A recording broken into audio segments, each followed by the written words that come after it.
पटेल कुटुंबियांवर काळाचा घाला. रमजान महिन्यात तिघांचा दुर्दैवी मृत्यू. रमजान ईदची खरेदी करून घरी परतताना दुचाकी व डंपरची समोरासमोर धडक होऊन झाले अपघात. एकाच कुटुंबातील 2 मुलासह तिघांचा दुर्दैवी मृत्यू झाला, तर महिला गंभीररित्या जखमी.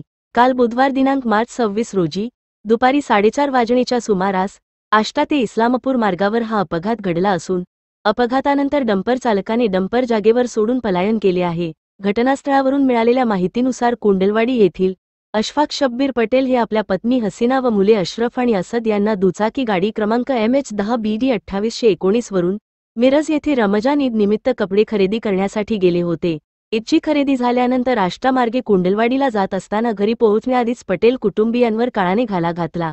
आष्टा ते इस्लामपूर मार्गावर शिंदे मळ्यानजीक हॉटेल नंदनवन जवळ आल्यानंतर इस्लामपूरकडून आष्ट्याकडे खडी घेऊन येणाऱ्या डंपर क्रमांक MH10DT0468 याचे व दुचाकीची समोरासमोर जोरदार धडक होऊन डंपरच्या उजव्या बाजूला पुढील चाकाखाली आल्याने दुचाकीवरील अशफाक शब्बीर पटेल यांच्यासह 2 मुले व पत्नी उडून डंपरला धडकून रस्त्यावर पडल्याने त्यांच्या डोक्याला जबर मार लागल्याने यामध्ये अशफाक पटेल यांच्यासह दोन्ही मुले जागीच ठार झाले, तर पत्नी हसीना अशफाक पटेल या गंभीर जखमी झाल्या.